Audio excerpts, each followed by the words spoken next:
Was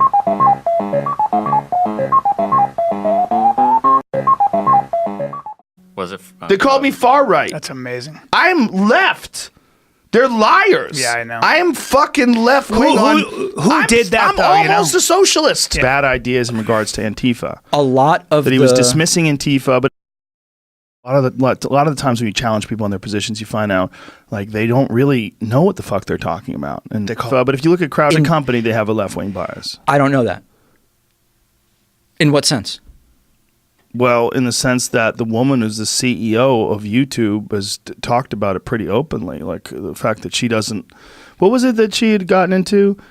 First of all, it was the James Damore thing. You know, she was talking about the Google memo, and she was talking about how it was incredibly damaging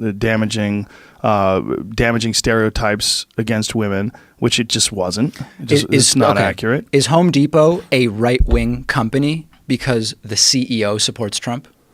That's a good question. I'm basing it on that they're a part of Facebook, and Facebook is pretty clearly left-wing. Who's a part of Facebook? Google. Oh, sorry, Google. They're part of Google. I meant Google. Okay. Google is a very, very left-wing group, and it's all Silicon Valley, which is almost entirely left-wing biased. So I think we have to distinguish between the personal political biases of Silicon Valley entrepreneurs and the broader place that Google has in the sort of corporate sphere. Mm-hmm. Google is part of the group of huge multinational corporations that lobbies for particular tax policy to avoid paying taxes legally. That is not a particularly left-wing thing to do.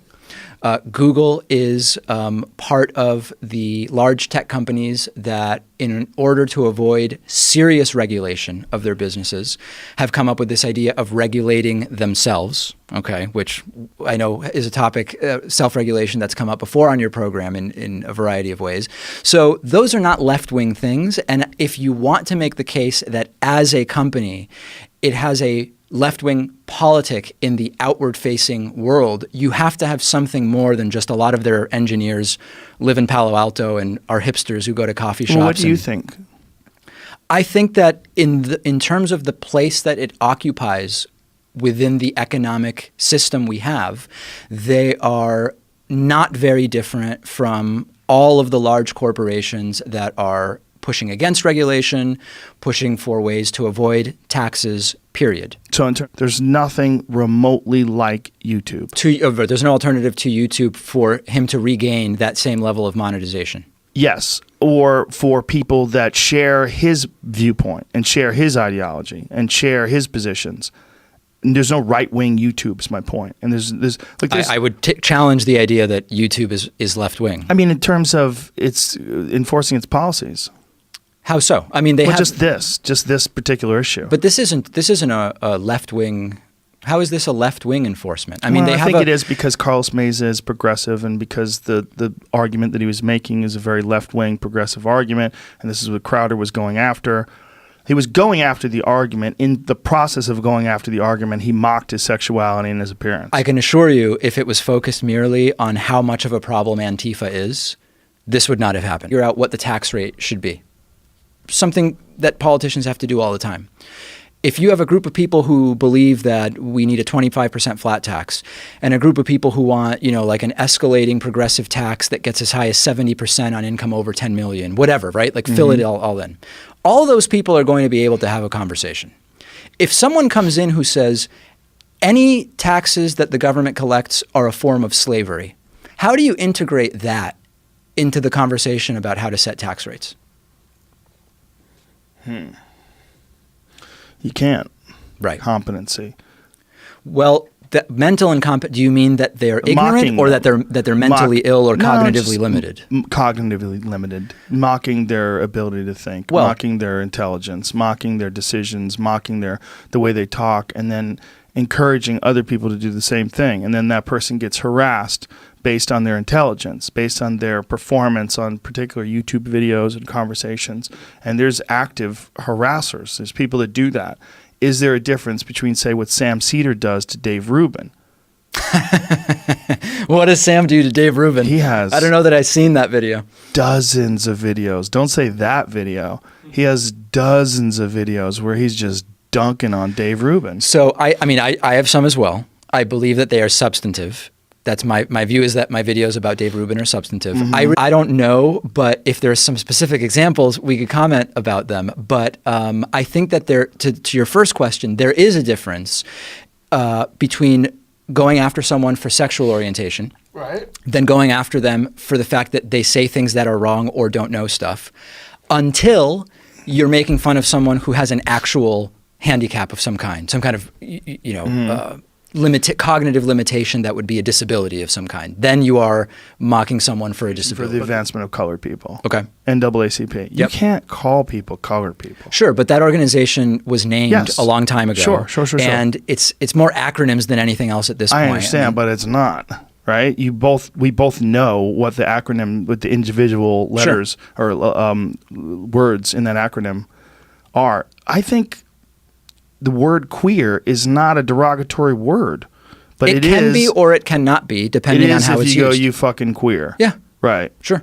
I mean, listen, it's the same way with Jew, right? Right. If I'm at a family thing and it's a bunch of Jews or whatever, that's a word that can be used in a way that if someone shows up, if Richard Spencer shows up or one of his followers and goes to a bar mitzvah and talks about this room full of Jews, the word is the same word. But we're talking about two very different things. That's a good point. But should he be allowed to say this room full of Jews? Allowed? I mean, it's not illegal. No, it's not illegal.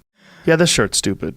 But, he's a comedian. I mean, that's what Crowder's doing. And in his doing the thing about Meza, he's mocking him for his appearance. But Carlos Meza has specifically encouraged people to throw milkshakes at people that disagree with him and to harass them publicly and humiliate them. So one thing doesn't justify the other. No, it doesn't.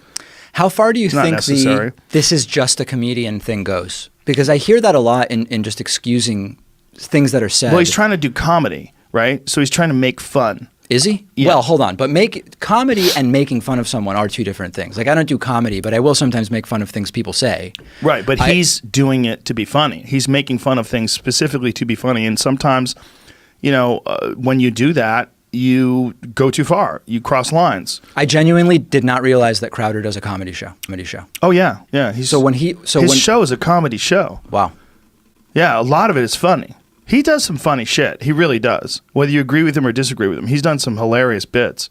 I'm reacting in real time because I had no idea. He has this bit he does about this French socialist. He puts on a wig and pretends to be this different person. He's pretended to be a transgender person. He's done a bunch of these infiltration videos where he'll go into these ridiculous organizations and ask them questions. But it's very much a comedy show. Dressing up like a trans person's funny? It is some funny shit. He does, and I'll take shit for saying that.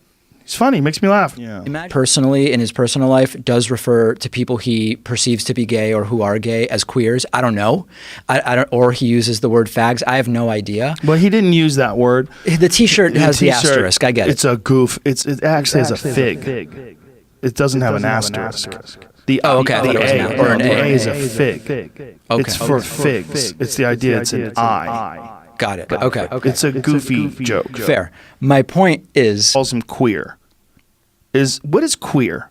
Okay? Is LBGTQ. What do we do there? What do we do if the Q is in... Is it okay to call someone gay who identifies as gay? If he calls him the gay little Mexican, he's like, yeah, but the queer little Latino says this. Lispy little queer or whatever he called him, or a queer Mexican. Like, yeah, you lispy little queer. This guy being queer or calling him a lispy little queer. They've just eliminated his income that comes out of YouTube. And this was their decision based on his way of talking about Carlos Meza. That's what happened. Yeah.